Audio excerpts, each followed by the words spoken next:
Let's talk about coronary artery disease. Now, first of all, what are the coronary arteries?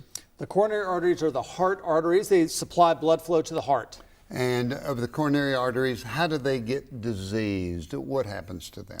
Well, those risk factors that we just discussed are risk factors for the development of plaque buildup or atherosclerosis. So atherosclerosis is plaque buildup or blockage of the coronary arteries. When you get plaque buildup on a coronary artery, does it produce symptoms? It does. As it gets more and more severe, the person can suffer angina.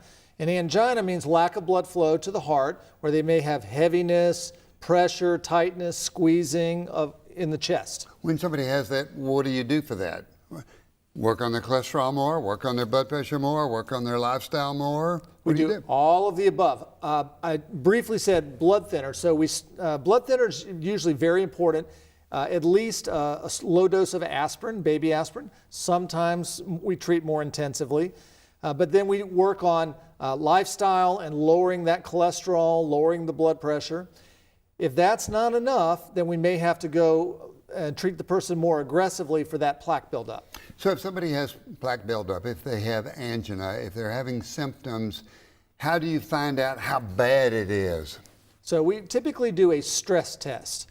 So if it sounds like that they're having angina, what we call stable angina with exertion, we'll do a stress test, and sometimes with a scan or an ultrasound of the heart to see if it's a high-risk scan, see how much of their heart is affected by the blockage. So you can frequently tell with those tests. If you feel like there is a lot of potential danger, potential blockage, can you do a cath at that time? Will that give you more information? Oh, absolutely. So the gold standard really is a heart catheterization or an angiogram, and that's where we put X-ray dye into the heart arteries. And what does that show you?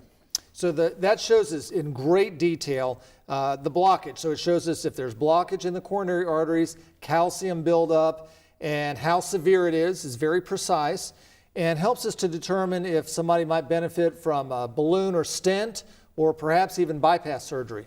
So the indications for that would be if the cath was abnormal, you figure out how abnormal, and then you decide what type of treatment to use? Right. And if we're going to do a stent, we typically do that right at the same time. Bypass surgery would be later. Now, when you said somebody has coronary artery disease and they have angina, they have a pressure pain in their chest, is that worse with activity? Yes, if they have a classic example of it. Not everybody has a classic symptoms. Particularly women may not have chest discomfort at all. They may have more nonspecific shortness of breath, fatigue, indigestion, and not realize it's their heart.